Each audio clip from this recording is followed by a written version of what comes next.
Alors, bienvenue à tous, bienvenue à chacun, que ce soit la première fois que vous venez ici ou que vous êtes habitué. Bienvenue pour ce culte. J'espère que vous avez passé une bonne semaine avec le soleil qui s'est repointé, sauf hier, mais on a pu profiter quand même de ce soleil et qui fait du bien aussi au moral.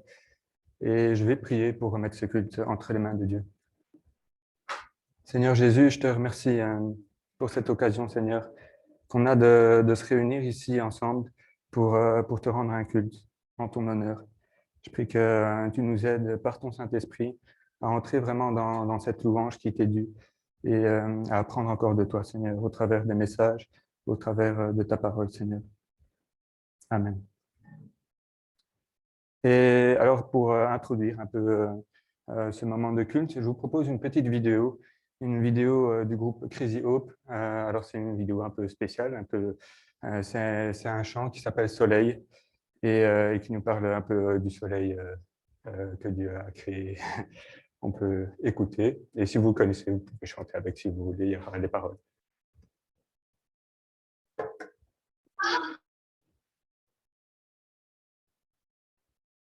Si ça fonctionne.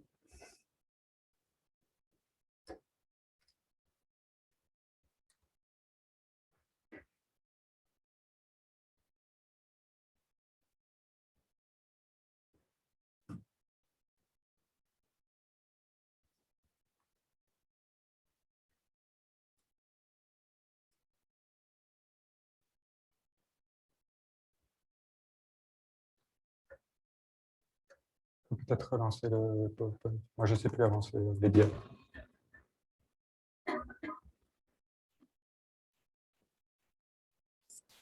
Voilà.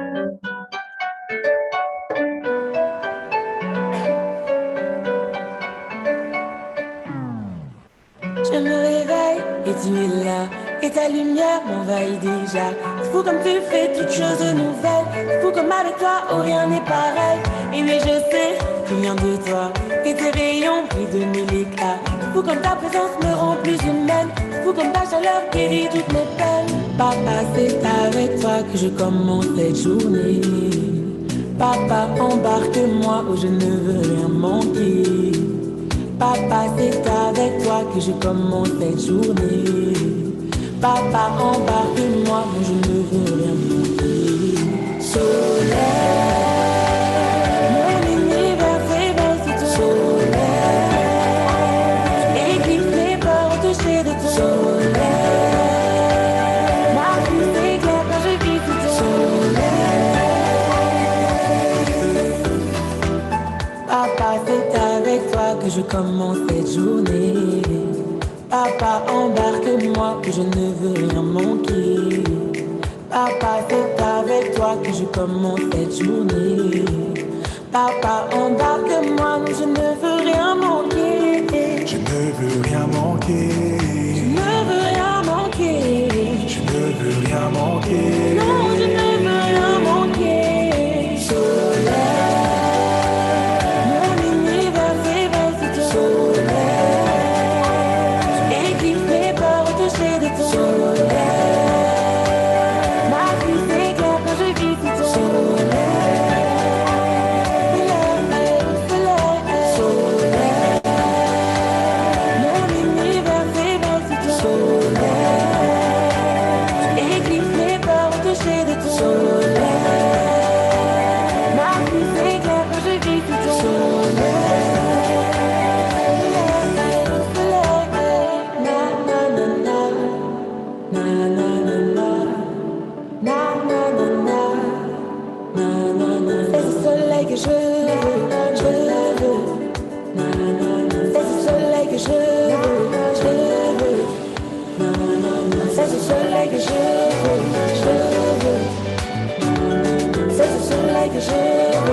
Voilà, alors le soleil, ça peut être aussi un peu, ça peut aussi représenter les bénédictions que Dieu a pour nous. Et, euh, et donc, ces bénédictions pour lesquelles on veut le bénir et le célébrer encore aujourd'hui. Et on peut lire dans le psaume 34, dans la version second 21, « Ô bénissez l'Éternel, vous tous, serviteurs de l'Éternel, vous qui vous tenez dans la maison de l'Éternel pendant les nuits. Levez vos mains vers le sanctuaire et bénissez l'Éternel. Que l'Éternel te bénisse de Sion, lui qui a fait le ciel et la terre. » Et je vous propose de chanter avec deux chants. Le premier chant, Bénissez le Seigneur, qui n'est pas une version enregistrée au cépage, parce qu'on n'en avait pas, mais la version originale de J'aime l'Éternel. On peut chanter ensemble. Vous pouvez vous lever.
Bénissez le Seigneur, vous tous serviteurs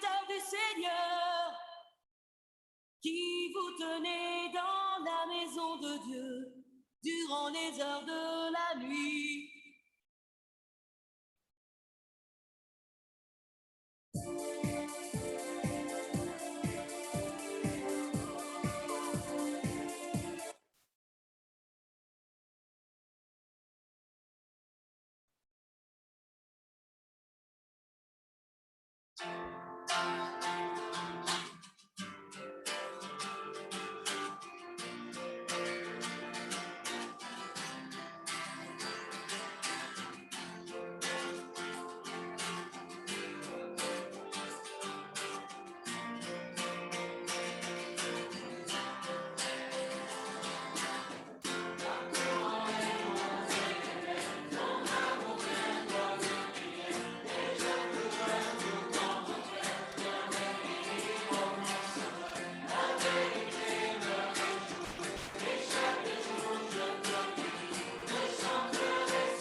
Oui,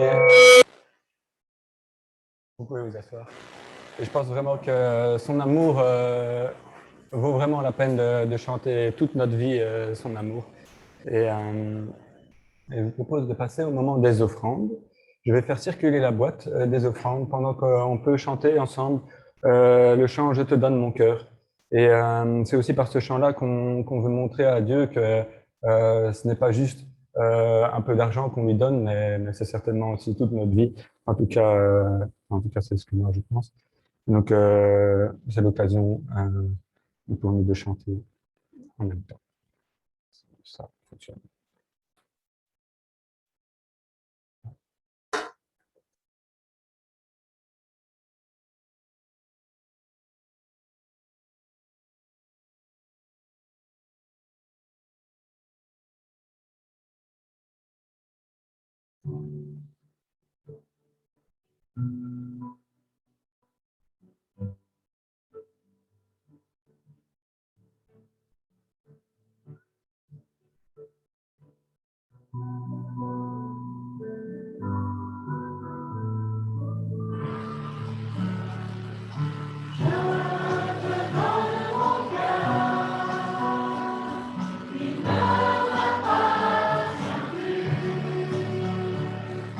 Ce que j'ai de meilleur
comme chaque dimanche, c'est aussi l'occasion avec nos vies dans toute la semaine, et pas seulement le dimanche, mais toute la semaine de lui donner vraiment toute notre vie. Et c'est l'occasion de passer aux annonces. Donc, je vais passer aux annonces, puis je prierai pour la sortie des enfants, que les enfants pourront sortir, et puis il y aura la prédication. Donc, les annonces, à savoir qu'il y a toujours, comme tous les dimanches maintenant, le dimanche matin, avant le culte, une réunion de prière. On peut prier ensemble pour le culte et puis pour les autres membres du cépage. On peut prier de 9h45 à 10h15 ici au premier étage. Alors, réunion de membres cet après-midi, donc à 14h pour les membres. C'est soit ici en présentiel au cépage, soit il y a le lien qui a été envoyé sur Zoom. On pourra se connecter. Voilà. Alors, pas de PEP cette semaine, mais donc il y aura un nouveau PEP en présentiel à partir du 4 août, le mercredi de 16h30 à 18h ici au cépage. Donc, si vous êtes intéressé, vous pouvez vous inscrire et avoir plus d'informations chez Myriel. Alors, un temps de formation biblique, je pense qu'il y a encore de la place. C'est une semaine pour les 18 à 30 ans pour vraiment se former encore plus profondément bibliquement. Il y a des cours, des ateliers, de la louange, du sport. C'est vraiment toute une semaine organisée par notre association de baptistes. Donc, plus d'informations chez David Lag. Le dimanche 26 septembre, ce sera le culte du centenaire, donc le culte de l'association baptiste qui fête ses 100 ans. Et donc, le culte sera retransmis en direct. Et du 8 au 10 octobre, on a la chance de pouvoir avoir notre week-end d'église à Astières. Et donc, tout est en préparation. Il y a un petit groupe qui va se former pour préparer ce camp. Ça ne fonctionne plus. Ah, si. Voilà, je l'aime un peu beaucoup. C'est une formation, une journée, c'est ça, une journée pour les femmes 2000 qui organise ça, le samedi 23 octobre de 9h à 17h. Voilà, toutes les infos sont là. Et voilà, je vais juste prier pour la sortie des enfants et pour la prédication. Seigneur Jésus, je te remets vraiment les enfants qui partiront avec Anne et je te prie de veiller sur eux, Seigneur, sur le chemin pour aller jusqu'à la plaine de Jeux s'ils y vont et puis que ce soit un moment béni, riche de ton amour, Seigneur.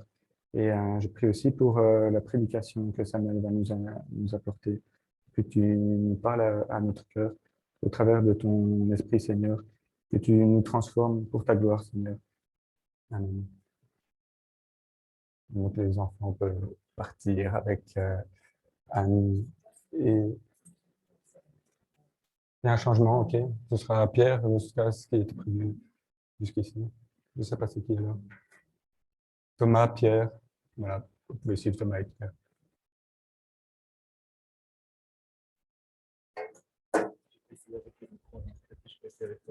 Comme tu veux.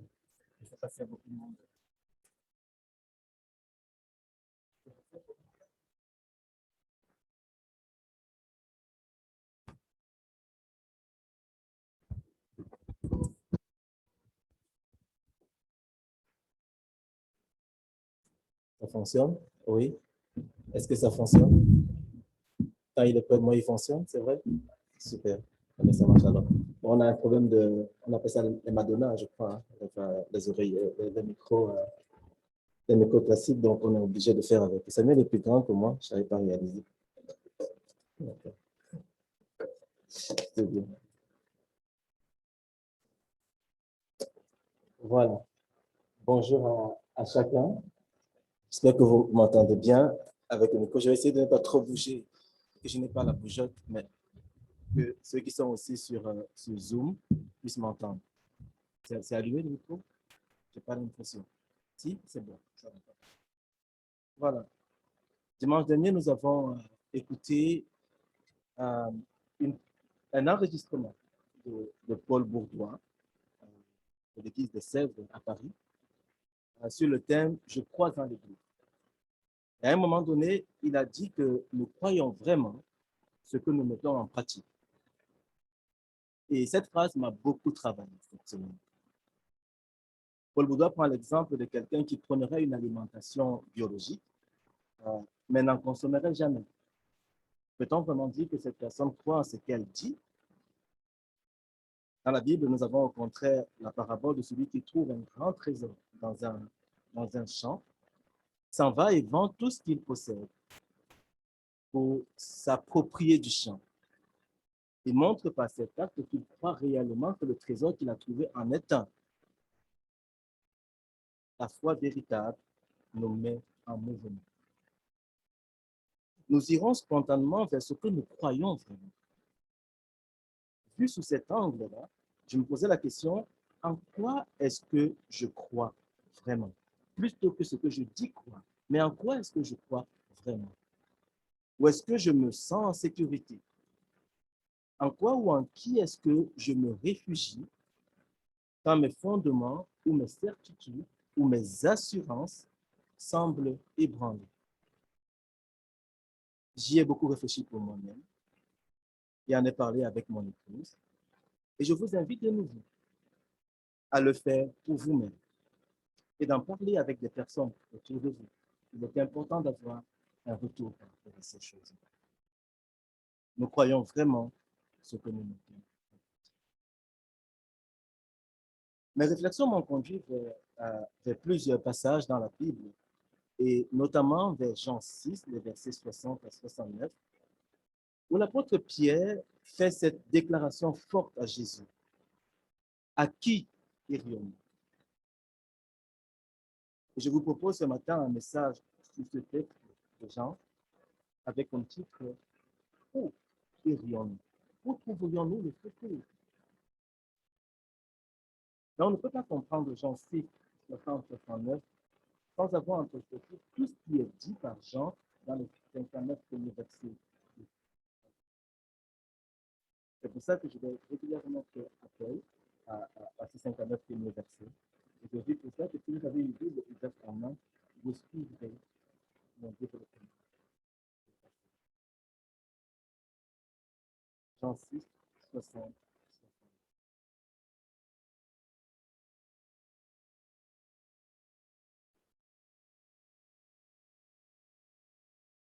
Plusieurs de ses disciples, après l'avoir entendu dire, cette parole est dure, qui peut l'écouter? Jésus, sachant en lui-même que ses disciples murmuraient à ce sujet, leur dit, cela vous scandalise-t-il? Et si vous voyez le Fils de l'homme monter où il était au fond, c'est l'Esprit qui vit. La chair ne fait rien. Les paroles que je vous ai dites sont esprit. Et il en est parmi vous quelques-uns qui ne croient pas. Car Jésus savait dans le commencement qui étaient ceux qui ne croyaient pas, qui était celui qui le vit. Et il ajouta, c'est pourquoi je vous ai dit que nul ne peut venir à moi si cela ne lui a été donné par lui. Dès ce moment, plusieurs de ses disciples se retirèrent.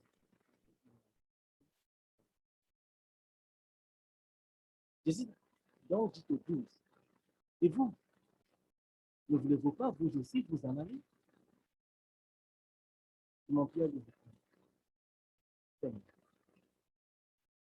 à qui tu as les paroles de la vie éternelle. Et nous avons cru et nous avons connu que tu es le Christ.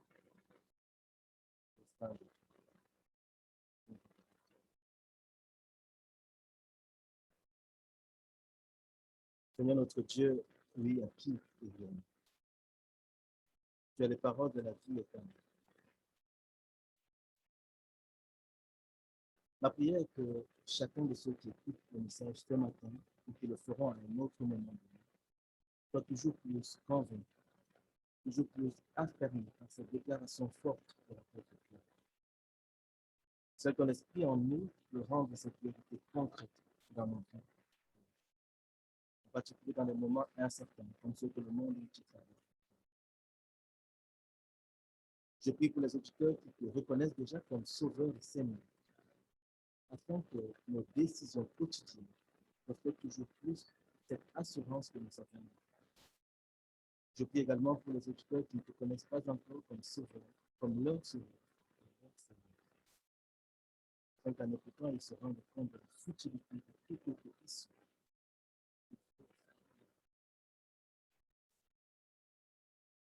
C'est à notre place.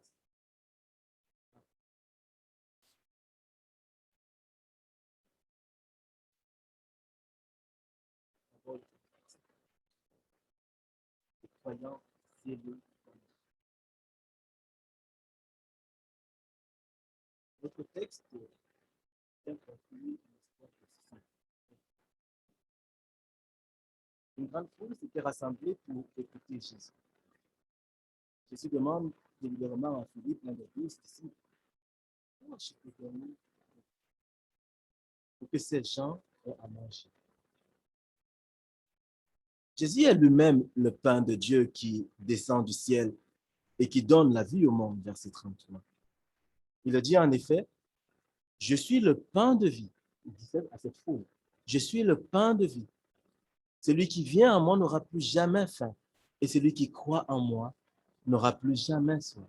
Mais il demande délibérément à Philippe, où allons-nous aller acheter du pain? Jésus sait que la faim exprimée par cette foule n'est pas en réalité dirigée vers lui, qui aurait pu les combler. Il fait face à un besoin de nourriture physique et il choisit d'y répondre positivement. Il prend 5 pains et 2 poissons d'un jeune garçon, rend grâce et distribue à tous les hommes, femmes et enfants qui s'étaient rassemblés autour de lui.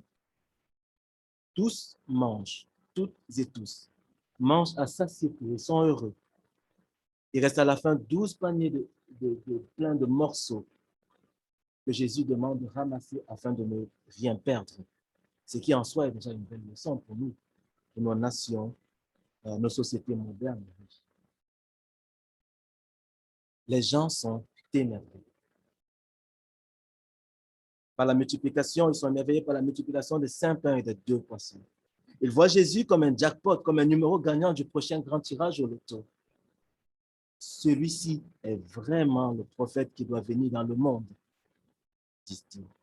Ils parlent de l'enlever pour en faire leur roi. On note le mot subtil de Jean. On note le mot subtil de Jean. Comme si le Messie avait besoin de couronnement des hommes qu'il avait créés pour attester sa royauté. Jésus s'éclipse, mais pas question pour la foule de le laisser filer. On les voit s'enquérir du lieu où il se trouvait. Ils cherchent Jésus avec beaucoup de zèle et d'empressement. Ils n'hésitent pas à laisser leur activité quotidienne. Vous verrez dans les versets 22 à 25. Ils n'hésitent pas à laisser leur activité quotidienne et à partir par-delà la mer pour le retrouver. Quand ils le trouvent enfin, ils l'appellent Rabbi, c'est-à-dire maître. Ils font preuve de beaucoup d'activisme pour le Seigneur. Et je dirais même de sincérité dans leur démarche. Ils demandent à Jésus, que devons-nous faire pour accomplir les œuvres de Dieu?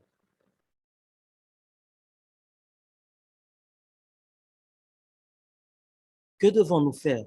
C'est eux qui posent cette question. Que devons-nous faire pour accomplir les œuvres de Dieu? Et encore, quel miracle fais-tu donc afin que nous voyions et que nous croyions en toi? Que fais-tu? Beaucoup de zèle, beaucoup d'enthousiasme, beaucoup de sincérité. Mais cette dernière question est quelque peu contre-intuitive au vu des miracles retentissants qu'ils avaient juste vécus et pour lesquels ils suivaient Jésus. Mais soit, je mets la question au crédit de la sincérité. Et c'est peut-être là l'erreur fondamentale. Car nous le savons, sincérité n'est pas synonyme nécessairement de vérité. Ne vous êtes-vous jamais arrivé d'être totalement sincère par rapport à telle ou telle situation pour vous rendre compte au final d'être totalement dans l'erreur? Merci. Jésus ne nous demande pas de fonder notre foi, notre marche chrétienne sur notre sincérité ou nos bonnes intentions avant tout, mais sur la vérité qu'il est, lui, et qui seul peut nous rendre heureux. Jésus ne nous demande pas de fonder notre marche chrétienne sur notre sincérité ou nos bonnes intentions avant tout, mais sur la vérité qu'il est, lui, et qui seul peut nous rendre heureux. Il nous demande de lui faire confiance en choisissant de mettre en œuvre ce qu'il nous dit dans sa parole. Et n'oubliez pas, nous ne croyons vraiment que ce que nous mettons en pratique. En matière de sincérité et de vérité, je pense parfois à l'histoire d'Uza dans 2 Samuel 6. Une histoire choquante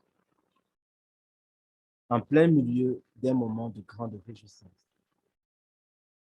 Le roi David rassemble le peuple pour accompagner le retour à Jérusalem du coffre de l'Alliance, symbole par excellence de l'identité, de la culture, du culte juif. Mais il se fait qu'en chemin, les bœufs qui transportaient le coffre firent un écart et Uza tendit la main et saisit le coffre de Dieu. Alors l'Éternel se mit en colère contre Uza et Dieu le frappa sur place à cause de sa faute. Uza mourut là, à côté du coffre de Dieu. Ce qui créa la stupeur chez tout le peuple et en particulier chez David. Je pense qu'Uza était sincère et que c'est animé d'un bon sentiment qu'il tendit la main et saisit le coffre de Dieu. C'est pour cela que David va s'irriter, si vous lisez la suite dans 2 Samuel 6. David va s'irriter de ce que l'Éternel a ouvert une brèche en frappant Uza. Et il aura peur de l'Éternel au point de ne plus vouloir faire revenir le coffre de l'Alliance chez lui. Uza est sincère, certes, mais ne tient pas compte de l'interdiction de Dieu de ne pas toucher au coffre de l'Alliance sous aucun prétexte sans en avoir eu l'habilitation. Par son attitude, Uza dit en fait savoir mieux que Dieu ce qui est nécessaire. Il dit savoir mieux que Dieu ce qui est juste, savoir mieux que Dieu ce qui est bon. Il ne se soumet pas au Dieu qu'il adore. Et loin de moi l'idée de lui jeter trop facilement la pierre. Combien de fois n'exprime-je pas, moi, la même attitude qu'Uza? Je suis reconnaissant d'être de ce côté-ci de l'histoire du salut et de la grâce de Jésus-Christ. La grande foule de Jean 6 voulait faire de Jésus leur roi, mais à leur sauce. Ils sont prêts à d'énormes sacrifices. Ils abandonnent toutes leurs activités quotidiennes. Ils vont par-delà les mers. Ils veulent s'engager à la suite de Jésus, mais à la condition que Jésus se soumette à leur volonté, à leur bon sens, à leur droit. À la condition que Jésus ne les bouscule pas trop dans leur zone de confort, dans leur certitude. Le zèle de cette grande foule exprime une formidable façade de ferveur religieuse.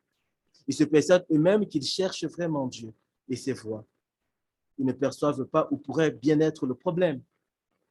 Ils aiment venir louer Dieu et parlent le langage de ceux qui sont proches de lui. Il se peut même qu'ils vivent des expériences religieuses et émotionnelles intenses dans leur effort de s'approcher de lui. Mais quelque chose s'en fait. C'est une citation de John Piper que je répète. Quelque chose s'en fait. Jésus qu'ils recherchent reste impassible face à leurs œuvres et à leur empressement. Un Seigneur impassible et exigeant. Lorsque l'Éternel décide de se choisir un roi à la place de Saül dans l'Ancien Testament, il envoie le prophète Samuel dans la famille d'Isaïe oindre l'un de ses fils. Samuel se rend là-bas après quelques hésitations parce qu'il avait bien sûr peur que Saül atteinte à sa vie, à juste titre.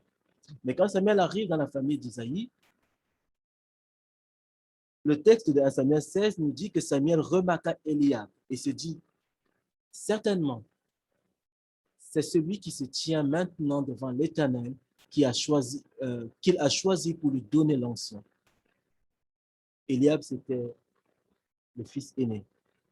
Mais l'Éternel lui dit, ne te laisse pas impressionner par son apparence physique et sa taille imposante, car ce n'est pas lui que j'ai choisi. Je ne juge pas de la même manière que les hommes. L'homme ne voit que ce qui frappe les yeux, mais l'Éternel regarde le cœur. Il me semble que nous soyons en présence d'une situation similaire dans Jean 6. Voilà une grande foule de personnes qui expriment beaucoup de zèle envers Jésus-Christ. Nous voulons faire de toi notre roi, clame-t-il. Dis-nous seulement ce que nous devons faire pour accomplir tes œuvres, les œuvres de Dieu. Mais Jésus est impassible. Il ne s'en émeut pas. Au contraire, il se retire du milieu d'eux quand ils essaient de faire de lui leur roi. Plus tard, profitant de la nuit, on le voit dans verset 21, on voit vraiment Jésus qui profite de la nuit, et même que la mer est agitée, Jésus va s'éclipser, il va marcher sur la mer, et il va aller de l'autre côté, loin de la foule, de cette foule enthousiaste. Mais pourquoi cette grande réserve de Jésus? Nous lisons au verset 64 qu'il savait, dès le commencement, qui était ceux qui ne croyaient point et qui était celui qui le livrerait.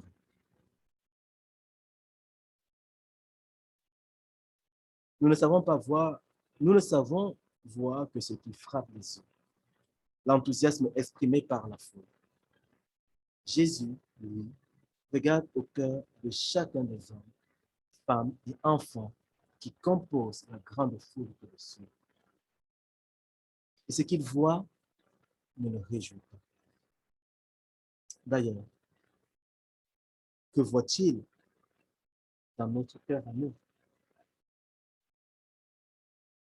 Que voit-il dans ton cœur à toi et que les autres autour de toi ne voient peut-être pas? Hébreux 4:13 nous rappelle que nulle créature n'est cachée devant lui. Mais tout est à nu et à découvert aux yeux de celui à qui nous devons un jour rendre compte. Jésus répondit à la foule, en vérité, je vous le dis, vous me cherchez non parce que vous avez vu des miracles, mais parce que vous avez mangé des pains et que vous avez été rassasiés. Travaillez, mettez votre zèle, non pour les choses qui subsistent. Travaillez, mettez votre zèle, non pour les choses qui subsistent, mais pour la vie.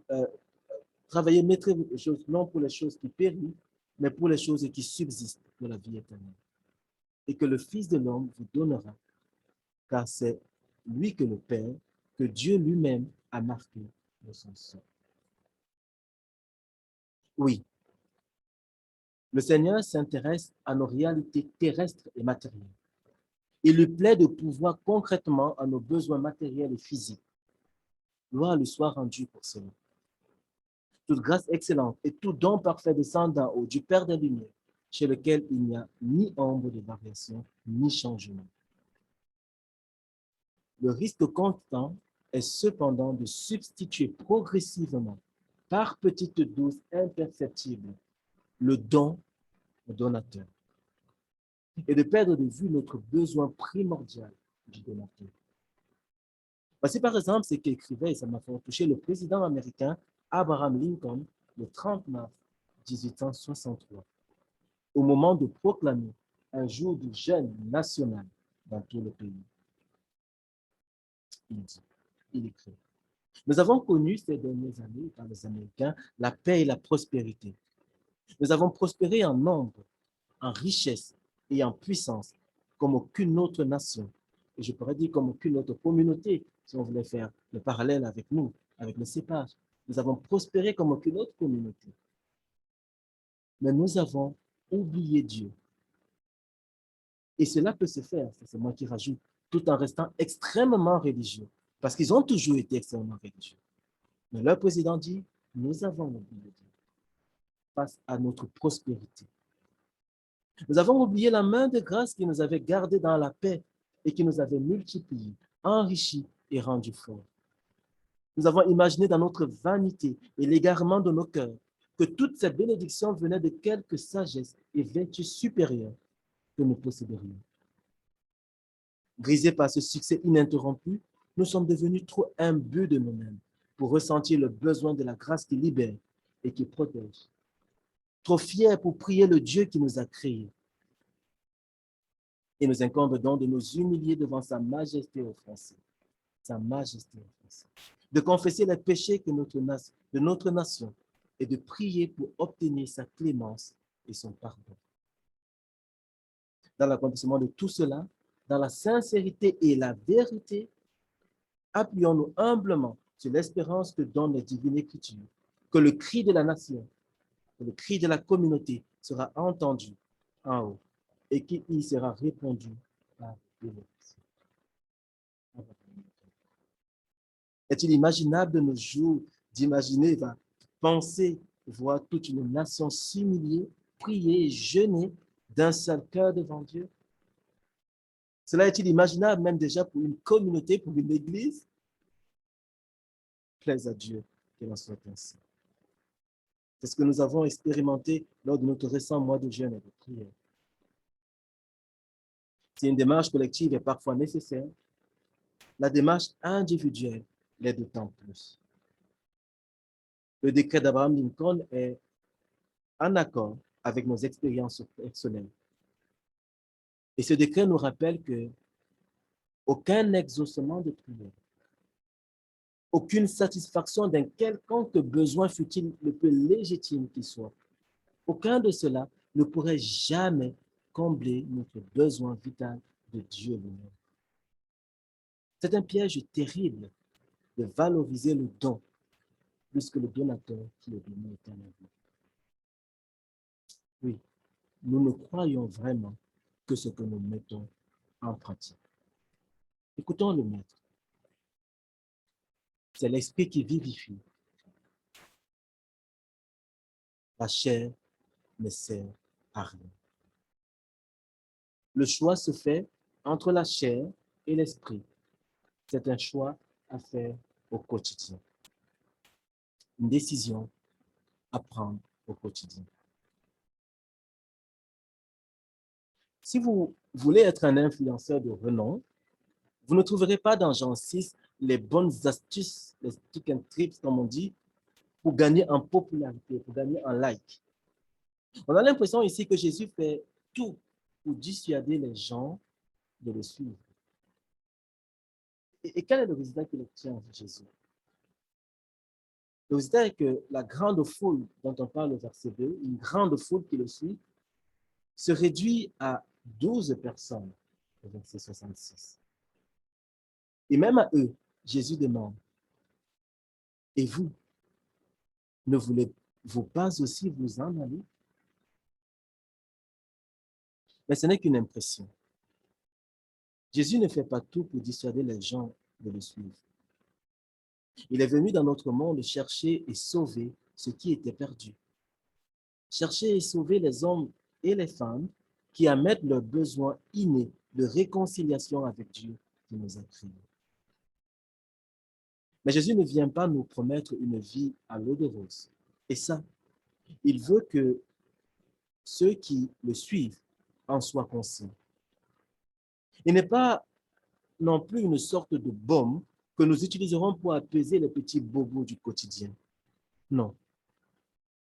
Jésus veut traiter en profondeur notre problème réel, celui du péché, de la rébellion contre Dieu, de la prétention depuis Adam et Ève de pouvoir vivre notre vie sans lui et loin de lui.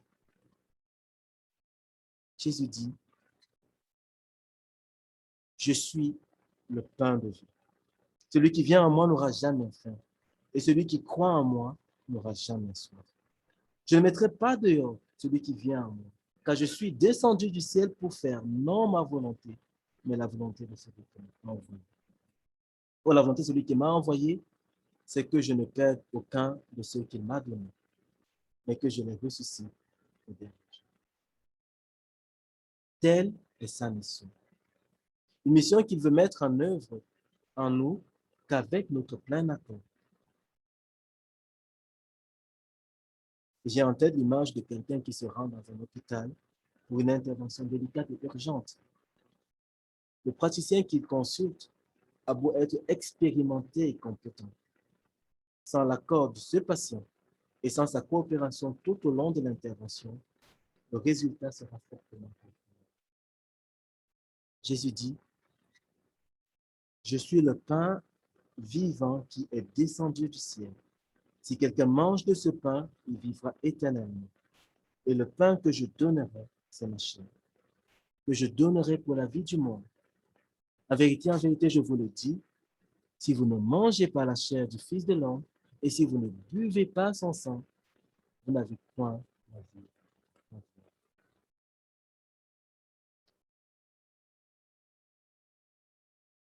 Là-dessus, les Juifs murmurent.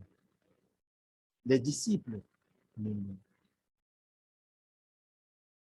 Cette parole est trop dure. Qui peut l'écouter? Mais Jésus est en train de parler des choses spirituelles ici. Il parle de nourriture solide, de nourriture pour notre âme. Souvenez-vous, dans le premier chapitre de Jean, souvenez-vous, parce que c'est assez connu, Jean commence son livre, le même livre que nous lisons. Il commence par « Au commencement était la parole, et la parole était avec Dieu, et la parole était Dieu. Et la parole a été faite chair, et elle a habité parmi nous. Elle est venue chez nous, chez les siens, et les siens ne l'ont pas reçue. » Il n'est pas question dans Jean 6 de chair ou de sang humain. Il est question de l'autorité de Jésus que nous appelons Seigneur. Il est question de connaissance de et de soumission à la parole de Dieu. Le véritable enjeu dans Jean 6 est celui de la souveraineté effective de Jésus sur la vie de ses followers, pour reprendre les termes de notre temps. Et lorsque cette souveraineté, malheureusement, lorsque cette souveraineté de Dieu est affirmée en des termes un peu trop concrets dans nos vies, une crise est créée en nous. Des objections commencent à s'élever dans nos esprits. Et pour beaucoup d'entre nous, vient une saison de grande confusion et parfois de terreur. Mais il faut prendre une décision. Les disciples murmurent. Cette parole est trop dure. Qui peut l'écouter?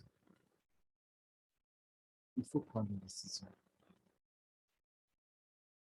Est-ce là peut-être ce que nous pensons parfois, souvent, de la parole de Dieu?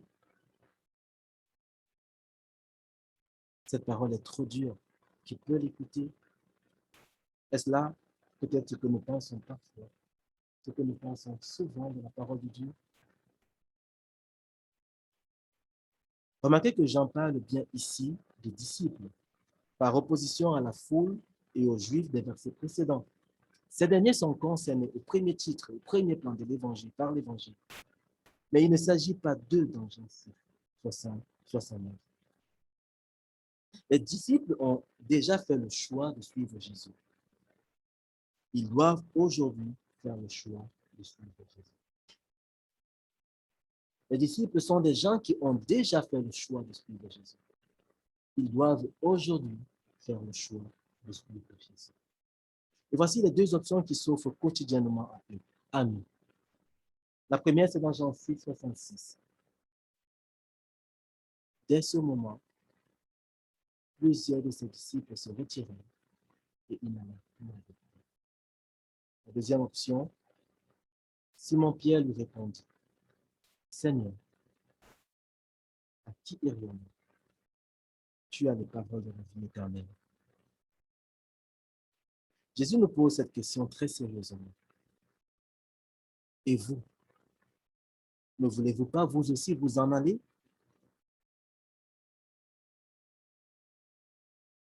Et vous, ne voulez-vous pas aussi vous en aller? Avec Simon-Pierre et les 11 autres disciples, Réfléchissons aux alternatives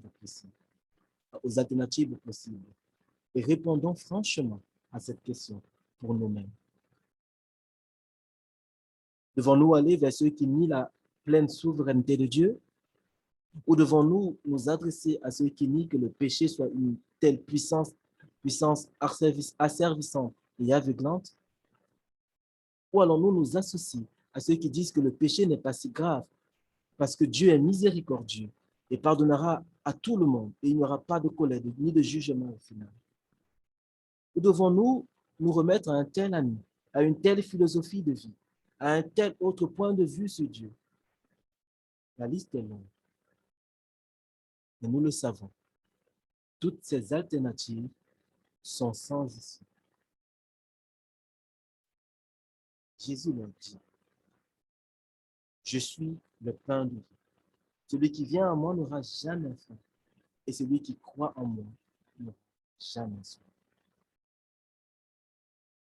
Mais je vous le dis, vous m'avez vu, et vous ne croyez pas.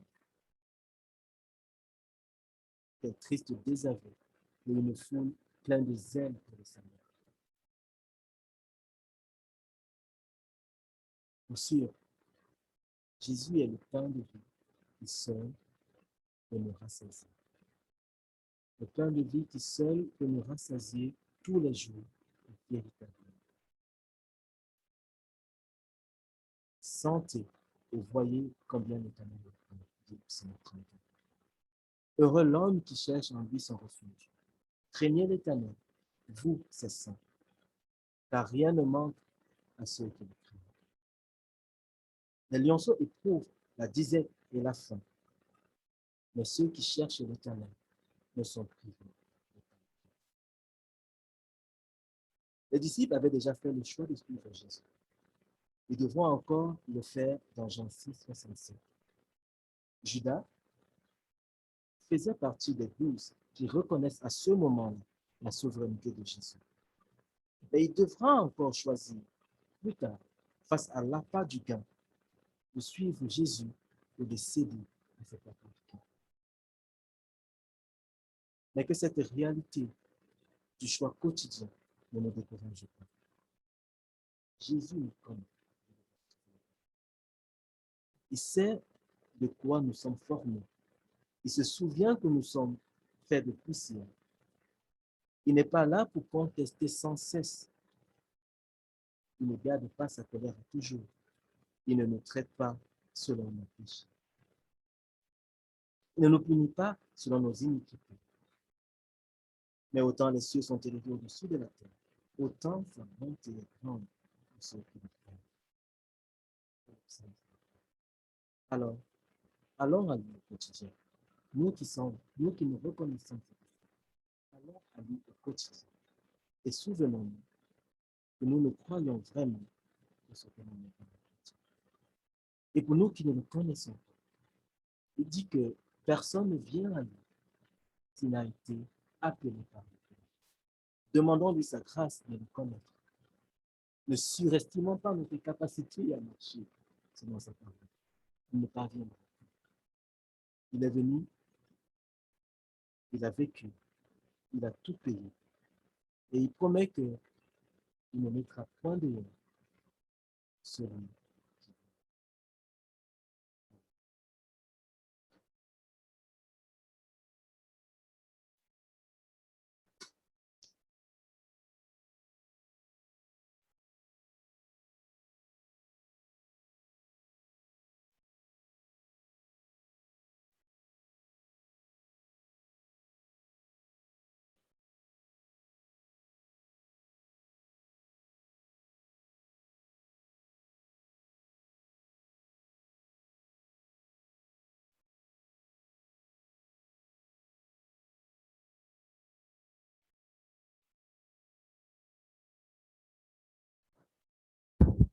Ça fonctionne. Merci Samuel pour ce message très édifiant. Et je pense que on est vraiment appelé à réfléchir et pas juste entendre un message le dimanche et puis l'oublier, rentrer. Enfin, c'est quelque chose que moi, j'ai parfois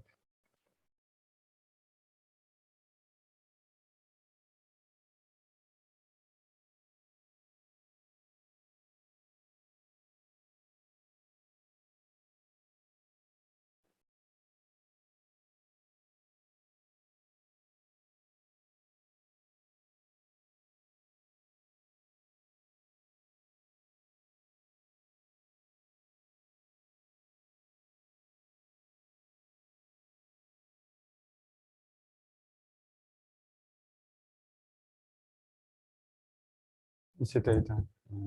Bon, voilà. Mais du coup, ce que je disais, c'est que je pense que ouais, on va mettre des nouvelles piles. Euh,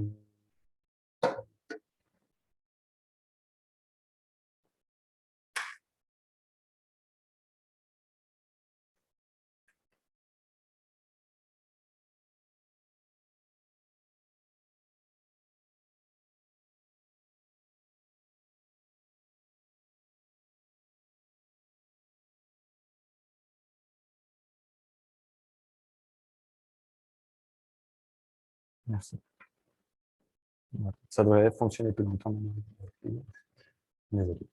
Mais donc, oui, le message, c'est quelque chose qu'on peut encore méditer pendant la semaine et se poser vraiment toutes les questions qui ont été déjà posées pendant ce message. Et aussi, dans cette même optique, je nous invite à chanter ce chant qui nous parle vraiment de ne pas oublier tous ces commandements et ces préceptes, et on veut vraiment les appliquer à notre cœur. On peut chanter. Si vous voulez vous lever, sentez-vous libre.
On l'a entendu aussi dans le message que Samuel nous a partagé, que Jésus a donné son corps pour nous.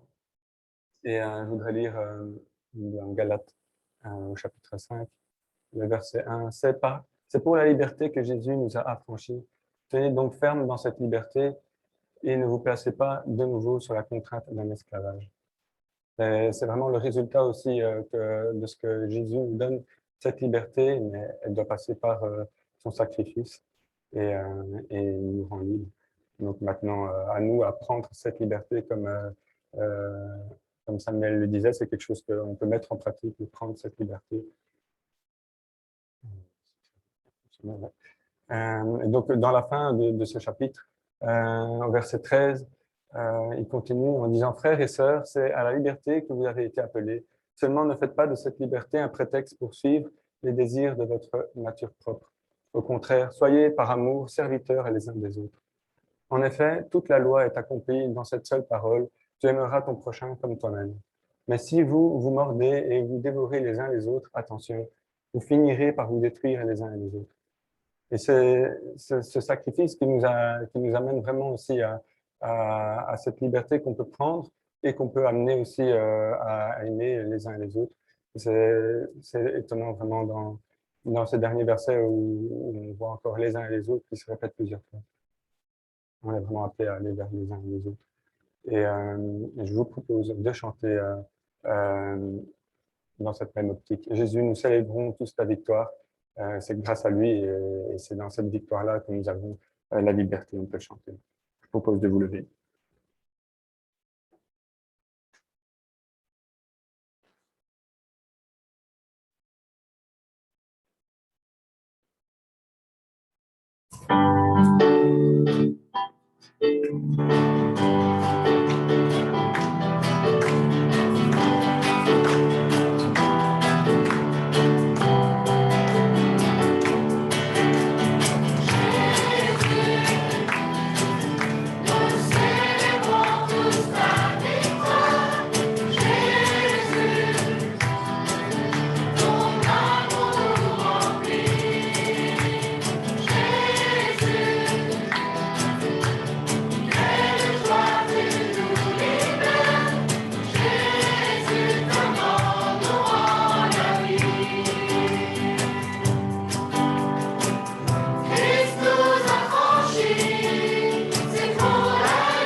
Jésus, ta mort nous rend la vie. Et c'est cette mort que nous voulons nous souvenir aussi.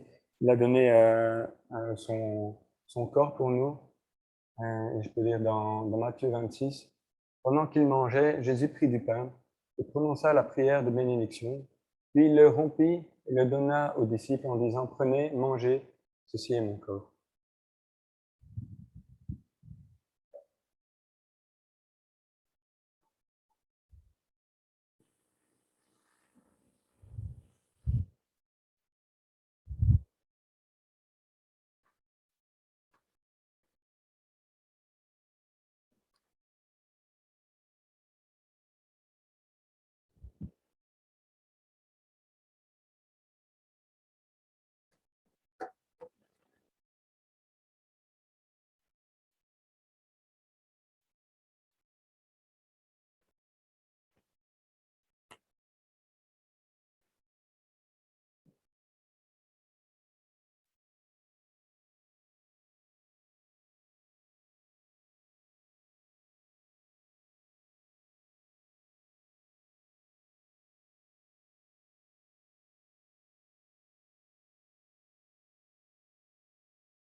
Il prit ensuite une coupe et remercia Dieu. Puis il la leur donna en disant, buvez-en tous, car ceci est mon sang, le sang de la nouvelle alliance, qui est versé pour beaucoup pour le pardon des péchés.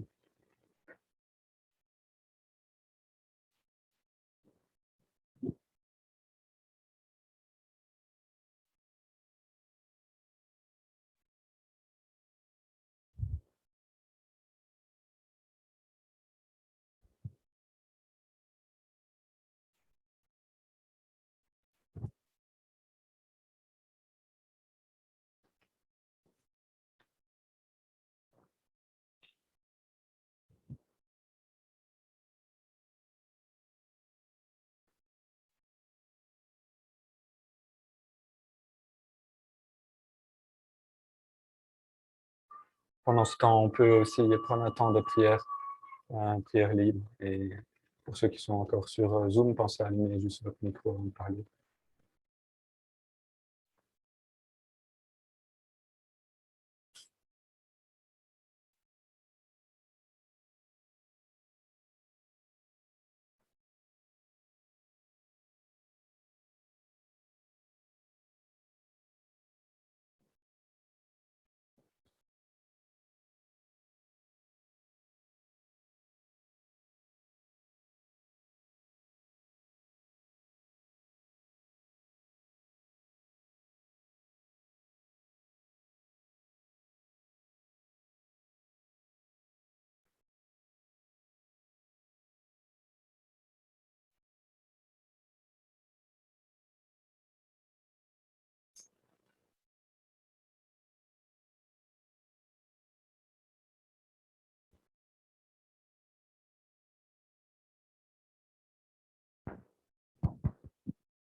Seigneur Jésus, merci pour cette liberté que tu nous donnes par ton sacrifice. Merci pour ce choix qui nous revient de te suivre et de le faire tous les jours, Seigneur. Donne-nous aussi la force de le faire, s'il te plaît. Amen. Alors, je vous propose un dernier chant pour l'envoi un peu de la semaine, pour qu'on puisse aussi se rappeler qu'avec Dieu, on peut faire des exploits. Et oui, c'est vraiment ce qu'il veut en nous, c'est faire des exploits. Parfois, il y a des petits exploits, juste peut-être déjà de changer notre attitude ou notre cœur. Et puis, il y a des grands exploits, de parler de lui aux autres peut-être, ou d'autres choses encore. Mais c'est sûr et certain que si on le laisse agir dans nos cœurs avec Dieu, nous ferons des exploits, on peut le chanter. On peut se lever aussi.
Amen.